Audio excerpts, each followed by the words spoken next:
Hey everyone, तो friend कैसे हैं आप सभी। ऐसा है आप सभी अच्छे होंगे, मस्त होंगे, स्वस्थ होंगे और जोर शोर से आप सबकी पढ़ाई चल रही होगी। सो गाइस, फिर से आप सभी का स्वागत है मैराथन सीरीज में। और मैराथन सीरीज में आज से हम एक और नया सब्जेक्ट जो कि संहिता अध्ययन स्टार्ट करने जा रहे हैं। आज मैं आपको संहिता अध्ययन का चैप्टर वाइज इंपॉर्टेंट टॉपिक बताने वाला हूँ, है ना। बड़ी एनालिसिस करके मैंने आप सभी के लिए एक पीडीएफ तैयार की है ना। चैप्टर वाइज मैंने इंपॉर्टेंट टॉपिक्स निकाले।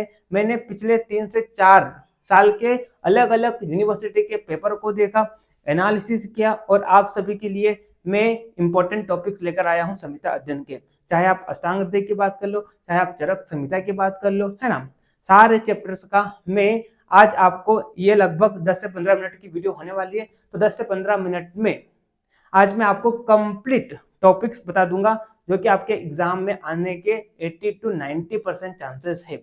यानी कि आप ये लेक्चर देखने के बाद जो मैंने आपको इंपॉर्टेंट टॉपिक्स बताए हैं उतना ही आप कर लेते हैं तो आपके एग्जाम में 70 to 80 मार्क्स कहीं नहीं गए, है ना। बड़ी डिटेल एनालिसिस करके आप सभी के लिए मैं इंपॉर्टेंट टॉपिक्स का ये वाला जो सीरीज है वो लेकर आया हूँ, ठीक है। तो चलिए टाइम को ज्यादा वेस्ट न करते हुए हम टॉपिक को स्टार्ट करते हैं। एक चीज और आपको बता दूं कि इस लेक्चर को देखिए करीबन 15 से 20 मिनट आप मेरे को दीजिए, है ना। उसके बाद, है ना, साथ में आप क्या कीजिए, जो मैं आपको चैप्टर वाइज इंपॉर्टेंट टॉपिक बता रहा हूँ उसको आप नोट डाउन करते चलिए, ठीक है। ये वीडियो देखने के बाद मोबाइल को आप साइड में रखिए, है ना, और लग जाइए 8 से 10 घंटे तक लगातार पढ़ाई कीजिए। जितना मैंने आपको इंपॉर्टेंट टॉपिक बताया है ना, 8 से 10 घंटे में वो पूरा कवर हो जाएगा, ठीक है। फिर देखना 8 से 10 घंटे के बाद आपके अंदर अलग ही कॉन्फिडेंस दिखेगा, ठीक है। आपको अलग ही मतलब आपके अंदर एक पॉजिटिव एनर्जी आएगी कि नहीं यार मैं अब एग्जाम को फोड़ के आ जाऊंगा, है ना। तो बस आपको क्या करना है, 15 से 20 मिनट मेरे को देना है। उसके बाद 8 से 10 घंटे इन टॉपिक्स पर काम करना है, इन सारे टॉपिक्स को आपको प्रिपेयर करना है। आपके एग्जाम में 70 to 80 मार्क्स कहीं नहीं गए, यानी कि आप आराम से 70% पेपर बना लोगे अगर आप ये पूरा मेरा जो सीरीज है उसको देखते हैं तो, ठीक है। चलिए स्टार्ट करते हैं। इससे पहले मैं एक छोटी सी इंफॉर्मेशन दे दूं, है ना। जिस भी स्टूडेंट को अगर संहिता अध्ययन का अलग से कोर्स चाहिए तो आप आयुर्वेदा विंग्स एप्लीकेशन डाउनलोड कीजिए, लिंक आपको डिस्क्रिप्शन में दे रखा है। वहां पर मैंने चरक संहिता पूरी पढ़ा दी है ना। अगर हम अष्टांग हृदय की बात करें तो 4 चैप्टर अभी बच रहे हैं, बाकी सारे चैप्टर वहां पर कवर हो गए। तो ये जो 4 चैप्टर है वो अगले 7 से 8 दिन में मैं पूरा कवर कर दूंगा, ठीक है। तो अगर जिसको कोर्स में एनरोल करना है तो आप कोर्स में एनरोल कर सकते हो। बाकी आप मेरे को अपनी एडवाइस देना कि मैं आप सभी के लिए अलग से नोट्स के लिए कोर्स लॉन्च करूं या नहीं करूं। अगर मैक्सिमम स्टूडेंट मेरे को कमेंट में बोल देते हैं कि सर आप हमारे लिए अलग से मिनिमम प्राइस में सिर्फ हमको आप नोट्स प्रोवाइड कर दीजिए, ठीक है। तो अगर आप में से मैक्सिमम स्टूडेंट अगर कमेंट में लिखते हैं कि जी हाँ आपको लॉन्च करना चाहिए तो मैं फिर ट्राई करूंगा, ठीक है। चलिए मतलब सोचूंगा उस चीज पर, ठीक है। चलिए तो आज का हमारा जो टॉपिक वो है संहिता अध्ययन, इसे हम स्टार्ट करते हैं, ठीक है। अगर आपको किसी को किसी चीज से रिलेटेड या पढ़ाई में कोई दिक्कत आ रही हो तो आप मेरे को, मेरी इंस्टा आईडी है @aman_jaiswal30, है ना। अमन जायसवाल 30 ये मेरी इंस्टा आईडी, इस पर आप मेरे को फॉलो कर सकते हैं और पढ़ाई से रिलेटेड जो भी डाउट है आप यहाँ पर क्लियर कर सकते हैं। साथ ही में आप टेलीग्राम चैनल को भी ज्वाइन कर लीजिए। सारी सोशल मीडिया का लिंक्स आपको डिस्क्रिप्शन में दे रखा है, ठीक है। चलिए अब थोड़ा सा प्रमोशन करते हुए हम हमारे टॉपिक पर आगे बढ़ते हैं, ठीक। तो जैसे कि आप सभी को पता है संहिता अध्ययन का सिर्फ एक ही पेपर होगा, है ना। संहिता अध्ययन का सिर्फ एक ही पेपर होगा। बाकी सब्जेक्ट की तरह जैसे कि बात करते हैं संस्कृत हो गया, पदार्थ विज्ञान हो गया, क्रिया शरीर हो गया, रचना शरीर हो गया, है ना। इन सारे सब्जेक्ट्स के 2-2 पेपर होंगे, लेकिन संहिता अध्ययन का एक ही पेपर होगा। यानी कि एक ही पेपर में चरक संहिता भी पूछी जाएगी, एक ही पेपर में अष्टांग हृदय भी पूछा जाएगा। अगर मैं चरक के वेटेज की बात करूं तो चरक जो है आपके पेपर में 50% पूछा जाएगा और अष्टांग जो है इसका भी वेटेज कितना रहने वाला है, 50%। यानी कि आपका जो पूरा पेपर होगा उसमें 50% कहाँ से आएगा, चरक से पूछा जाएगा और 50% अष्टांग हृदय से पूछा जाएगा, ठीक है। तो आप देखिए यहाँ पर एक ही आपका इसमें पेपर होगा 100 नंबर का, ठीक है। प्रैक्टिकल की अगर हम बात करते हैं तो यहाँ पर कोई प्रैक्टिकल तो होगा नहीं। वाइवा के आपको 75 मार्क्स मिलेंगे, है ना। आपने जो इलेक्टिव इलेक्टिव सब्जेक्ट आपने जो सिलेक्ट किए थे, है ना, तो उसके आपको मार्क्स मिलेंगे। जिसकी ऑनलाइन एग्जाम हुई थी तो वहां से 10 नंबर आपके जो ऐड होंगे वो किस में होंगे, आपके संहिता अध्ययन में ऐड होंगे। और आपके कॉलेज लेवल में जो एग्जाम हुई थी, जैसे हम क्या कह देंगे, इंटरनल असेसमेंट, तो उन सबकी एवरेज मार्किंग होगी संहिता अध्ययन की, कितने में से, 15 मार्क्स में से, ठीक है। तो ये 15 मार्क्स जुड़ेंगे। तो इस तरह से अगर हम प्रैक्टिकल कंपोनेंट मार्क्स की बात करते हैं तो 100 नंबर आपका प्रैक्टिकल का रहेगा, 100 नंबर आपका थ्योरी का रहेगा। इस तरह से टोटल पेपर आपका 200 का रहने वाला है, प्रैक्टिकल प्लस थ्योरी, है ना, प्रैक्टिकल प्लस थ्योरी। तो आपको पास होने के लिए यहाँ पे भी 50% मिनिमम चाहिए और थ्योरी में भी आपको 50% मिनिमम चाहिए, तभी आप पास कहलाएंगे। ठीक, चलिए अब हम आगे बढ़ते हैं, है ना। अब पेपर का लेआउट देख लीजिए, 20 नंबर एमसीक्यू पूछेगा, 8 यहाँ पर शॉर्ट आंसर क्वेश्चन आएंगे और 4 यहाँ पर लॉन्ग आंसर क्वेश्चन आएंगे, ठीक है।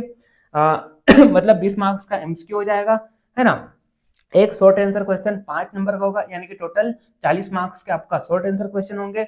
एक लॉन्ग आंसर क्वेश्चन 10 मार्क्स का होगा, टोटल 4 लॉन्ग आंसर होंगे, यानी कि टोटल लॉन्ग आंसर की मार्किंग कितनी होगी, 40 मार्क्स की होगी। इस तरह से पूरा पेपर 100 मार्क्स का होगा और इन 100 मार्क्स में से आपको 50% लाना है पास होने के लिए थ्योरी में, ठीक है।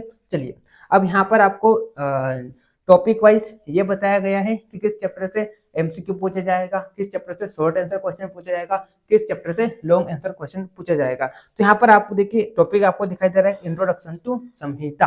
तो ये वाला जो टॉपिक है आपको थ्योरी में नहीं पूछेगा, है ना, आपको ये वाला जो टॉपिक है वाइवा में पूछेगा, ठीक है। इसलिए यहाँ पर ना एमसीक्यू पूछेगा यहाँ से, ना शॉर्ट आंसर क्वेश्चन, ना लॉन्ग आंसर क्वेश्चन, यानी कि ये इंट्रोडक्शन टू संहिता वाला टॉपिक है, ये थ्योरी में नहीं पूछेगा, ये कहाँ पर पूछेगा, आपको वाइवा में पूछेगा, ठीक है। अब अगला यहाँ पर टॉपिक दिया गया है, तो आप देखिए यहाँ पर आपको चैप्टर के नाम दिखाई दे रहे हैं, है ना।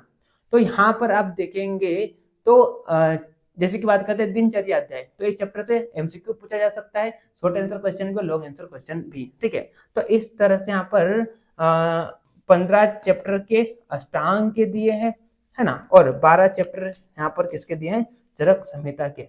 आप अब तो आपको 1.5 साल हो गया, तो आपको नाम तो याद हो गए होंगे चैप्टर के, है ना। बाकी यहाँ पर आप ये चीज जो है, यानी कि किस चैप्टर से एमसीक्यू पूछेगा, किस चैप्टर से शॉर्ट आंसर क्वेश्चन, किस चैप्टर से लॉन्ग आंसर क्वेश्चन, तो ये आप एनसीईआरटी के सिलेबस में देख लेना। एक चीज यहाँ पर आपको और बताना मेरे को कि आपका जो अष्टांग हृदय का 15वां चैप्टर है, ठीक है, इस चैप्टर से ना तो एमसीक्यू आएगा, ना शॉर्ट आंसर क्वेश्चन, ना लॉन्ग आंसर क्वेश्चन, यानी कि एक प्रकार से आप ये देखिए कि आपको अष्टांग हृदय में सिर्फ और सिर्फ 14 चैप्टर्स प्रिपेयर करना है। ये जो 15 वाला चैप्टर है इसको आपको नहीं पढ़ना है, क्योंकि अकॉर्डिंग टू एनसीईआरटी ना तो यहाँ पे एमसीक्यू पूछेगा यहाँ से, ना तो शॉर्ट आंसर क्वेश्चन, ना तो लॉन्ग आंसर क्वेश्चन। बाकी यहाँ पर चरक के दिया गया है ना, तो आप इसको एनसीईआरटी के सिलेबस से देख लेना है। कैसे देखना है वो मैंने आपको बता दिया, ठीक है। अब देखिए यहाँ पर आपको ये भी बता दिया कि कौन सा एमसीक्यू कौन से चैप्टर से पूछा जाएगा। जैसे कि आप देखिए यहाँ पर सेकंड एमसीक्यू जो है वो अष्टांग हृदय के सूत्र स्थान चैप्टर सेकंड, यानी कि दिनचर्या से पूछा जाएगा। फिर तीसरा जो एमसीक्यू होगा वो कहाँ से पूछा जाएगा, ऋतुचर्या से पूछा जाएगा। चौथा जो होगा वो रोगानुत्पादनी अध्याय से पूछा जाएगा। फिर यहाँ पर देखिए 5वां जो एमसीक्यू होगा वो अष्टांग हृदय सूत्र स्थान चैप्टर 8 से पूछा जाएगा। तो इस तरह से यहाँ पर आपको ब्लूप्रिंट दिए, ठीक है। जैसे कि शॉर्ट आंसर क्वेश्चन की बात करते हैं, तो पहला जो शॉर्ट आंसर क्वेश्चन होगा या तो वो अष्टांग हृदय सूत्र स्थान चैप्टर 1 यानी कि आयुष्कामी अध्याय से पूछा जा सकता है, या तो वो चैप्टर 9 आपका जो चरक का है कौन सा, खुड्डाक चतुष्पाद, उससे पूछा जा सकता है, या तो 10वां चैप्टर जो है महाचतुष्पाद, उससे पूछा जा सकता है। यानी कि शॉर्ट आंसर क्वेश्चन जो पहला वाला होगा तो इन तीनों चैप्टर में से किसी से भी पूछ सकता है। तो इस तरह से आपको यहाँ पर ब्लूप्रिंट भी दे दिए कि पहला शॉर्ट आंसर क्वेश्चन कौन से चैप्टर से पूछा जाएगा, दूसरा कौन से चैप्टर से पूछा जाएगा, है ना। साथ में आप लॉन्ग आंसर का भी आप देख सकते हैं कि पहला लॉन्ग आंसर कौन से चैप्टर से पूछा जा सकता है। तो इस तरह से आपको एक ब्लूप्रिंट भी तैयार करके आपको दे दी है। तो ये सारी चीजें आप एनसीईआरटी के सिलेबस में चेक कर सकते हो, ठीक है। यहाँ पर मैंने आपको चेक करना बता दिया कि कैसे आपको चेक करना है, ठीक। चलिए एक प्रकार से यहाँ पर आपको ब्लूप्रिंट दिए कि कौन सा नंबर ऑफ एमसीक्यू जो है किस चैप्टर से पूछा जाएगा, कौन सा number of short answer question जो है, यानी कि पहला शॉर्ट आंसर क्वेश्चन कौन से चैप्टर से पूछा जाएगा, पहला लॉन्ग आंसर क्वेश्चन कौन से चैप्टर से पूछा जाएगा, ये सारी चीजें यहाँ पर बताई है। तो यहाँ पर हम टाइम वेस्ट नहीं करते, हमारा जो मेन टॉपिक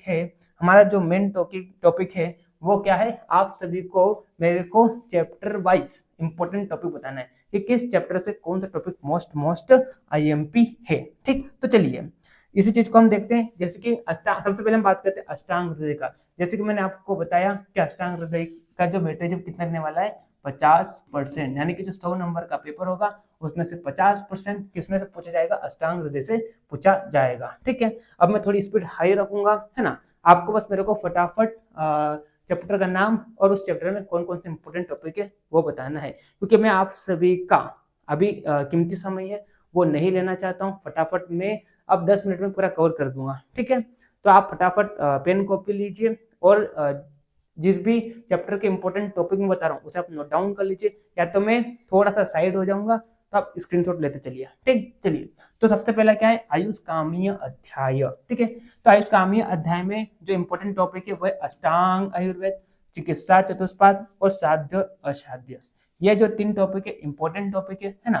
5 नंबर का क्वेश्चन यहाँ से आ सकता है। ठीक है, चलिए फिर आगे हम बढ़ते हैं। अष्टांग हृदय सूत्र स्थान सेकंड, चैप्टर का नाम दिनचर्या, है ना। यहाँ से जो इंपॉर्टेंट टॉपिक है वो है व्यायाम। देखो एक चीज और आप नोट डाउन कर लीजिए कि एमसीक्यू के लिए मैं कोई इंपॉर्टेंट नहीं बता रहा हूँ, है ना, क्योंकि देखो एमसीक्यू 20 एमसीक्यू आएंगे, कहीं से भी पूछे जा सकते हैं, है ना। तो एमसीक्यू को छोड़कर मैं बात कर रहा हूँ शॉर्ट आंसर क्वेश्चन की और लॉन्ग आंसर क्वेश्चन की। इनके लिए मैं क्या बता रहा हूँ, इंपॉर्टेंट बता रहा हूँ। ठीक है, चलिए आप ऐसा मत करना कि ये जो मैंने टॉपिक आपको इंपॉर्टेंट बताए बस इसको ही आप पढ़ के जाए और इससे आपका एमसीक्यू बन जाए, ये मत सोचना। ठीक है, मैं एमसीक्यू के लिए नहीं बता रहा हूँ। ठीक, क्योंकि एमसीक्यू तो क्या होता है, कहीं से पूछा जा सकता है। ठीक है, चलिए अब देखिए दिनचर्या में देखिए तो व्यायाम इंपॉर्टेंट टॉपिक है। इसमें आपको क्या क्या कवर करना है, व्यायाम के लाभ, कितने मात्रा में आपको व्यायाम करना चाहिए, व्यायाम किसको नहीं करना चाहिए, यानी कि व्यायाम के अयोग्य, अति व्यायाम से क्या क्या हानि होगी। ठीक है, दूसरा हम बात करते हैं 10वीं पाप कर्म, ये भी इंपॉर्टेंट है, 5 नंबर का क्वेश्चन आ सकता है। व्यायाम 10 नंबर का आ सकता है यहाँ से। ठीक है, और संपूर्ण दिनचर्या, है ना, संपूर्ण दिनचर्या का वर्णन कीजिए संक्षेप में, तो ये तो 5 नंबर में पूछा जा सकता है या 10 नंबर में पूछा जा सकता है। ठीक है, तो दिनचर्या में आपको क्या करना है, पेन और कॉपी लीजिए, है ना, व्यायाम टॉपिक लीजिए और उसके लाभ, मात्रा, अयोग्य, अति व्यायाम, ये आप क्या कर लीजिए, पढ़ लीजिए। फिर 10वीं पाप कर्म लिखिए और उसके आंसर को बना लीजिए, पढ़ लीजिए। संपूर्ण दिनचर्या संक्षेप में कॉपी में बना लीजिए, है ना। अगर मान लो क्वेश्चन आता है तो अभी तैयार कर लीजिए, वही का वही एग्जाम में छापाना। ठीक है, तो इस तरह से आपको तैयार कर लेना है। ठीक, मैं आपको जैसा बता रहा हूँ, है ना, चैप्टर वाइज बता रहा हूँ, चैप्टर वाइज आपको मैं इंपॉर्टेंट टॉपिक बता रहा हूँ। ठीक है, तो जो मैं आपको टॉपिक बता रहा हूँ चैप्टर वाइज, तो उसी टॉपिक को आप कवर कर लीजिए, है ना। क्या कीजिए, जैसे कि दिनचर्या में बता रहा हूँ तो दिनचर्या लिखिए, यहाँ पर मैंने आपको व्यायाम बताया तो व्यायाम लिखिए और फिर उसका आंसर बना दीजिए, है ना। 10वीं पाप कर्म, दूसरा टॉपिक 10वीं पाप कर्म, उसका आंसर बना दो, फिर वही का वही आप एग्जाम में छापाना। ठीक, चलिए, जिसने अभी तक कुछ नहीं पढ़ा है उसके लिए तो ये रामबाण वाली सीरीज होने वाली है ना।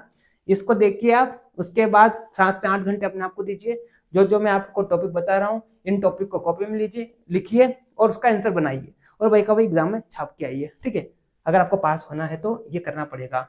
अब समझने का टाइम नहीं है, अगर जिसने बिल्कुल नहीं कुछ पढ़ा है ना, जिसने बिल्कुल भी नहीं कुछ पढ़ा है तो ये आप तरीका अपनाइए। क्या करिए, चैप्टर का नाम लिखिए, उसमें जो मैंने आपको इंपॉर्टेंट टॉपिक बताए हैं उस टॉपिक को लिखिए, उसके आंसर बनाओ, टॉपिक को लिखो आंसर बनाओ, टॉपिक को लिखो आंसर बनाओ और एग्जाम में उसको छाप के आओ। ठीक, ये करना है। ठीक है, चलिए, और जिसने साल भर पढ़ाई करी है तो उसके लिए तो कोई दिक्कत है ही नहीं, उसके लिए तो एक प्रकार से रिवीजन वाला काम हो जाएगा। ठीक, चलिए अब हम बात करते हैं अष्टांग हृदय सूत्र स्थान थर्ड की बात करते हैं।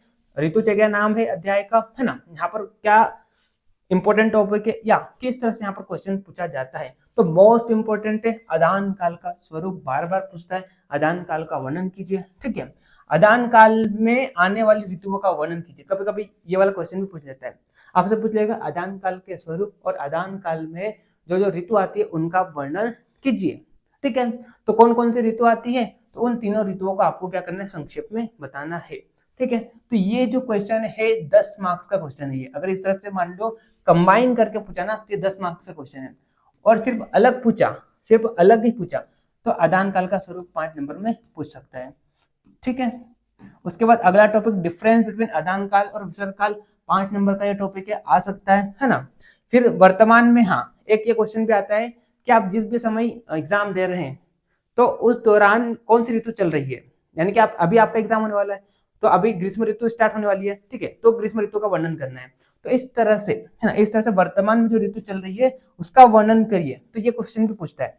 5 नंबर का टॉपिक ऋतु संधि पूछ लेता है ना। फिर उसके बाद अंशोदक 5 नंबर का टॉपिक है, इसको कवर कर लीजिए, मतलब तैयार कर लीजिए, है ना। फिर इस चैप्टर से कई स्टूडेंट बोलते हैं कि हमको सर 6 ऋतुओं में से कौन सी ऋतु पढ़ के जाना चाहिए। तो मोस्ट इंपोर्टेंट ऋतु जो है वो हेमंत ऋतु, ग्रीष्म ऋतु और वसंत ऋतु, ठीक है। ये 3 ऋतुओं को आप अच्छे से तैयार कर लीजिए। साथ में लेकिन एक चीज और आपको बता दूं कि आप एक भी ऋतु को मत छोड़ना, मतलब एक बार रीडिंग तो भी मार लेना, है ना। क्योंकि हालांकि इंपॉर्टेंट हेमंत ऋतु, ग्रीष्म ऋतु, वसंत ऋतु बार बार यहाँ से पूछता है, कभी कभी वर्षा से पूछ लेता है, कभी कभी शरद से पूछ लेता है ना। तो इस चैप्टर के लिए मैं आपको ये बोल रहा हूँ कि इनको तो आप ऋतु को तैयार कर लीजिए अच्छे से, जो इंपॉर्टेंट ऋतु है, लेकिन साथ में आप बाकी जो ऋतु बच रही है उनको भी एक बार रीडिंग मार लेना। मेरा कहना मानना, आप रीडिंग जरूर मार लेना सारे ऋतुओं को, है ना। रीडिंग मारोगे हो जाएगा, ठीक। चलिए, और कैसे क्वेश्चन पूछेंगे वो तो मैंने आपको बता दिया, है ना। अब हम आगे बढ़ते हैं। अष्टांग हृदय सूत्र स्थान 4 रोगानुत्पादनीय अध्याय। इसमें एक ही टॉपिक आपको पढ़ना है, अधारणीय वेगों का वर्णन कीजिए, ठीक है। तो अधारणीय वेगों का धारण करने से कौन कौन से रोग और उनकी चिकित्सा, है ना। इस तरह से फटाफट 13 जो अधारणीय वेग है उन सभी को आप पढ़ लीजिए, है ना। एक प्रकार से आंसर बना लो, आप ये टॉपिक को लेके आंसर बना लो, ये आएगा, है ना। ये 5 नंबर में भी पूछा जा सकता है और ये 10 नंबर में भी पूछा जा सकता है यहाँ से, इस टॉपिक से, ठीक है। तो आप इसको कर लीजिए, ठीक। अब हम आगे बढ़ते हैं। अष्टांग हृदय सूत्र स्थान चैप्टर नंबर 5 द्रव द्रव्य विज्ञानीय अध्याय, है ना। तो यहाँ पर दधि के गुण एवं दधि सेवन के नियम 5 नंबर में क्वेश्चन पूछ सकता है, 5 नंबर का ये क्वेश्चन है, ठीक है। इसको तैयार कर लो, है ना। फिर आपको कौन कौन से वर्ग, तो मधु वर्ग, तेल वर्ग और जल वर्ग, यानी कि तोय वर्ग में आपको एक टॉपिक जो कि नारियल के पानी का गुण, इसको आप कर लीजिए, ये एग्जाम में पूछ लेता है, ठीक है। तो ये 4 टॉपिक आप कवर कर लीजिए, ठीक है। किसमें, द्रव द्रव्य विज्ञानी अध्याय में। क्या करना है, दधि के गुण एवं दधि सेवन के नियम, इस टॉपिक को लीजिए, इसका आप आंसर बना लो, ठीक है। फिर मधु वर्ग तैयार कर लो, तेल वर्ग और तोय वर्ग में आपको एक टॉपिक दिखेगा नारियल के पानी का गुण, है ना, नारियल पानी के गुण, तो इसको आप तैयार कर लो, ठीक। चलिए, फिर उसके बाद हम आगे बढ़ते हैं। अष्टांग हृदय सूत्र स्थान चैप्टर नंबर 6, चैप्टर का नाम क्या, अन्न स्वरूप विज्ञानी अध्याय, ठीक है।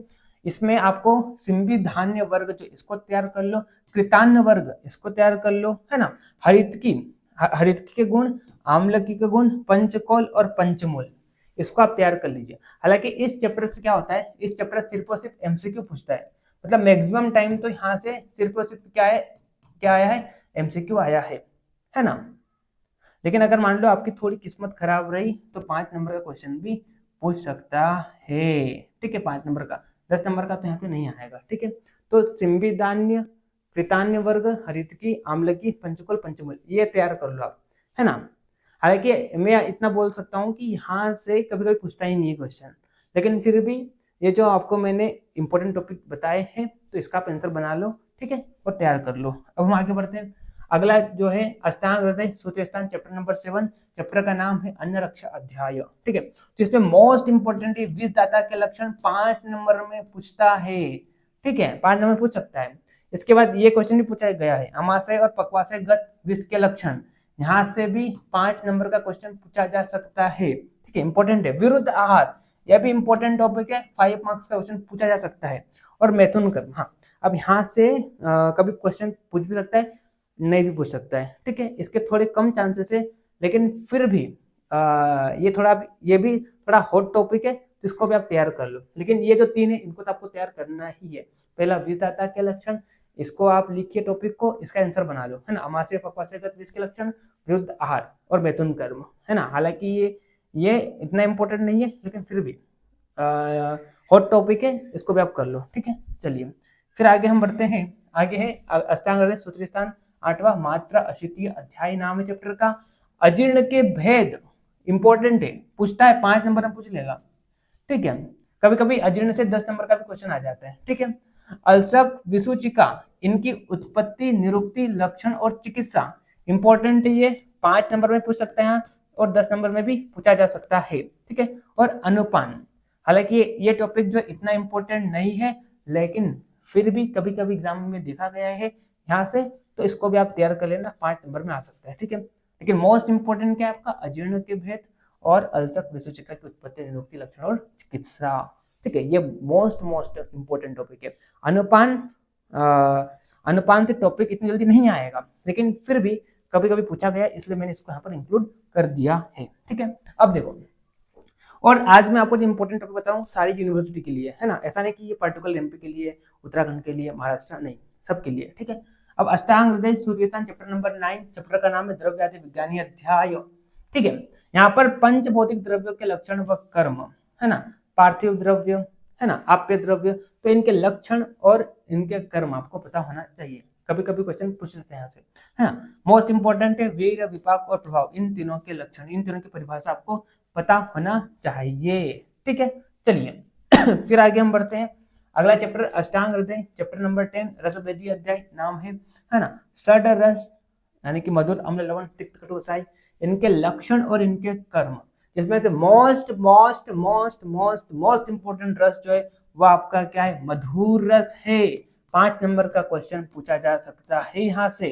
ठीक है, तो मधुर रस को तो आपको तैयार करना ही है, इसके लक्षण और इसके कर्म, बाकी सब रसों को एक बार डेड मार लेना। ठीक है, चलिए फिर, हाँ ये क्वेश्चन भी कभी कभी देखा गया है, जिसकी आपसे पूछ लेगा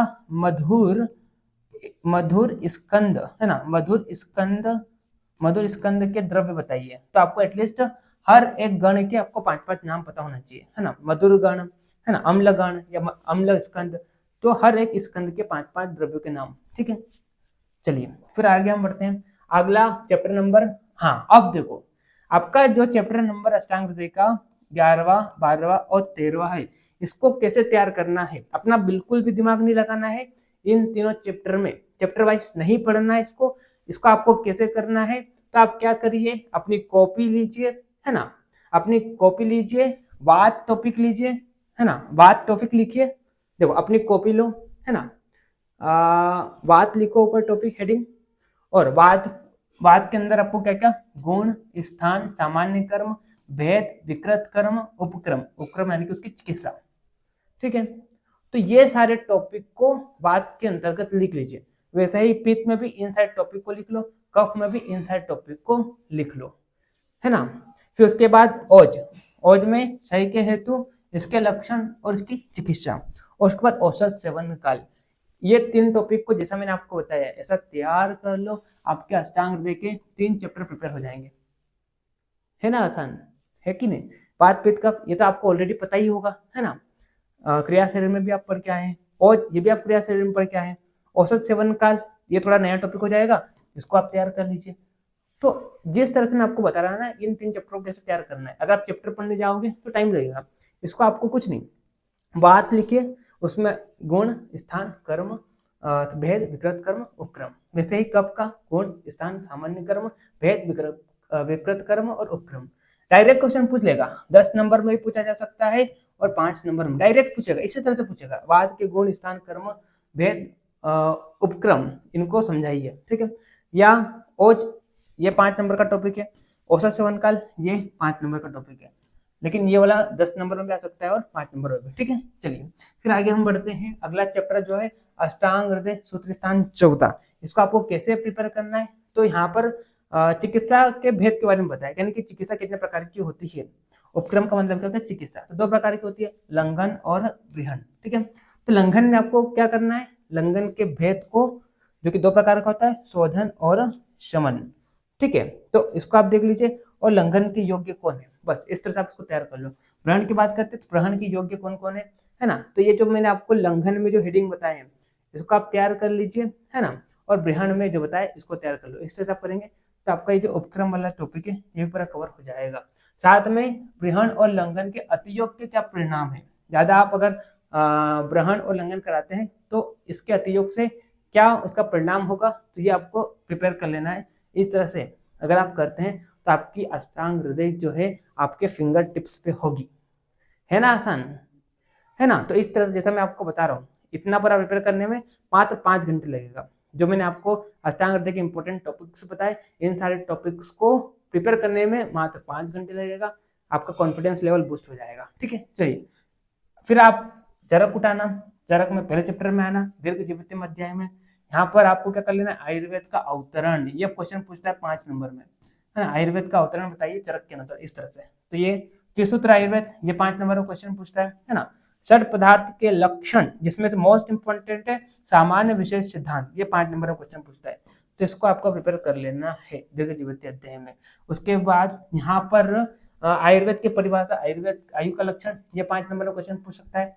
और 8 प्रकार के दूध एवं मूत्र, है ना, 8 प्रकार के जो दूध है, 8 प्रकार के मूत्र जो है ना, यानी कि 8 प्रकार के दूध में किनको लिया गया है, 8 प्रकार के मूत्र में किनको लिया गया है, इसको प्रिपेयर कर लेना है। तो ये आपका दीर्घ जीवितम अध्याय कवर हो जाएगा। उसके बाद चैप्टर नंबर 2 में अपामार्ग तंडुलीय अध्याय में, है ना, शिरो विरेचन द्रव्य, वमन द्रव्य, विरेचन द्रव्य, इनके नाम, इन सभी के नाम, यानी कि शिरो विरेचन द्रव्य कौन कौन से, वमन द्रव्य कौन कौन से और विरेचन द्रव्य कौन कौन से, और 28 यवागुओं के नाम, है ना। अंदर डिटेल में नहीं पता होगा चलेगा, लेकिन 28 यवागुओं के सिर्फ और सिर्फ नाम याद कर लो। तो ये 5 नंबर में क्वेश्चन आ सकता है। और इन 3 टॉपिक में से मोस्ट इंपोर्टेंट जो आपका शिरो विरेचन द्रव्य, है ना, 5 नंबर का यहाँ से क्वेश्चन पूछता है, तो ये आपको कर लेना है, ठीक। उसके बाद फिर हम आगे बढ़ते हैं आरगवदीय अध्याय। यहाँ पर चूर्ण और लेप का वर्णन किया गया है। कभी कभी यहाँ से क्वेश्चन नहीं भी पूछता है, इसलिए मैंने यहाँ पर आपको नहीं बताया। एक बार इसको आप रीडिंग मार लेना फटाफट, 10 मिनट में पूरे चैप्टर को एक बार रीडिंग मार लेना, ठीक है, ताकि एमसीक्यू आए तो बन जाए, ठीक। अब हम आगे बढ़ते हैं चरक सूत्र स्थान नंबर 4, षट विरेचन षट अश्रितियम अध्याय, ठीक है। तो यहाँ पर 600 वमन विरेचन के योग बताए गए। तो उस एक प्रकार से छोटी सी टेबल है, इसको आप कर लेना, है ना। 2 मिनट लगेगा, बस 2 मिनट लगेगा इस टेबल को प्रिपेयर करने में, ठीक है। उसके बाद पंच कसाय योनिया, बस ये मैंने आंसर भी लिख दिया।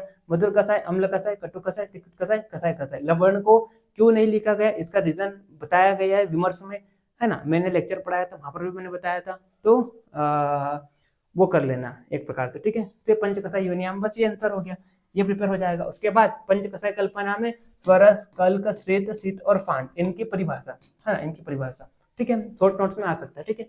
तो ये कवर कर लो। उसके बाद 50 महाकसाई के नाम, जितने 50 महाकसाई है उनके नाम रट लो, और एटलीस्ट हर एक महाकसाई का 5-5 द्रव्य याद कर लो, बस, ठीक है। चलिए फिर आगे हम बढ़ते हैं चरक सूत्र स्थान चैप्टर नंबर 6, सेम है ऋतुचर्या के, है ना। चाहे आप ऋतुचर्या करो तो आपका ये वाला चैप्टर भी पूरा कवर हो जाएगा, ठीक है।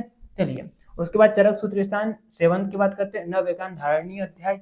इसमें अधारणीय वेग सेम है, अष्टांग हृदय का जो रोगानुत्पादनीय अध्याय है उसको भी आप कवर करेंगे, तो ये भी आपका पूरा कवर हो जाएगा। व्यायाम, दिनचर्या में जो व्यायाम बताएगी उसको भी आप कवर करेंगे, तो यार टॉपिक भी आपका कवर हो जाएगा, है ना, आसान, ठीक है। चलिए फिर आगे हम बढ़ते हैं। तो आप, है ना, यहाँ से आप एक चीज ये भी कर सकते हैं, या तो आप यहाँ कर लो, मतलब नव एकांत धारणीय अध्याय से धारणीय वेग को पढ़ लो और व्यायाम को पढ़ लो, या तो आप वहां से पढ़ लो। अगर आपने वहां से पढ़ लिया तो इसको छोड़ देना, ऐसा भी कर सकते हैं अगर टाइम कम हो तो, ठीक है। चलिए थोड़ा सा डिफरेंस आएगा, बाकी एग्जैक्टली सेम है सारी चीज, ठीक। अब चरक सूत्र स्थान 8 की बात करते हैं, इंद्रियों प्रमणीय अध्याय नाम है। पंचपच्चक मोस्ट इंपोर्टेंट है, 5 नंबर का है, 5 नंबर का है, ठीक है। अब इधर देख लो, देखो अधारणीय वेग 10 नंबर में भी पूछा जा सकता है, व्यायाम और 5 नंबर में भी। व्यायाम की बात करें, ये भी 10 नंबर का भी पूछा जा सकता है और 5 नंबर में भी, ठीक है। फिर सदवृत्त, है ना, सदवृत्त का वर्णन कीजिए, है ना, सदवृत्त का वर्णन कीजिए, ये 5 नंबर का टॉपिक है, ये 5 नंबर का, लेकिन है ना, ये 5 नंबर का, ठीक है। सदवृत्त का वर्णन कीजिए, ठीक है।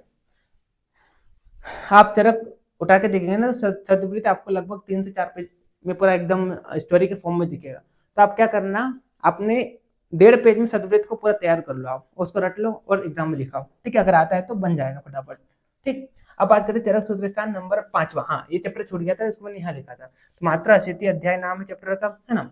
यहाँ पर आहार की मात्रा और अग्नि बल का क्या संबंध है ना, तो ये आप कवर कर लो। मात्रा पूर्वक भोजन करने से क्या लाभ होगा, पथ्य और अपत्य आहार, ये कर लो। और धूमपान मोस्ट इंपोर्टेंट है, धूमपान हर बार क्वेश्चन पूछता है, 10 नंबर का ये टॉपिक है ना। इसमें क्या क्या आपको तैयार करना है, धूमवर्ती की निर्माण विधि, किस प्रकार से आप धूमवर्ती बनाएंगे, धूमपान से क्या लाभ होगा, धूमपान के काल, 8 प्रकार के काल बताए गए, ठीक है। तो उन कालों को आप याद कर लीजिए। धूमपान के अयोग्य कौन है, यानी कि किसको धूमपान नहीं करना चाहिए, और धूमपान के अतियोग से क्या क्या लक्षण होगा, ज्यादा अगर धूमपान करेंगे तो उसका क्या लक्षण है, इसको आप तैयार कर लो, ठीक है। चरक सूत्र स्थान नंबर 10 महाचतुष्पाद अध्याय, बस यहाँ पर साध्य और असाध्य, इसको आप तैयार कर लीजिए। 5 नंबर में भी आ सकता है, 10 नंबर में। मैक्सिमम टाइम 10 नंबर में पूछा गया है। चरक के अनुसार साध्य असाध्यता को समझाइए इस प्रकार से, ठीक है।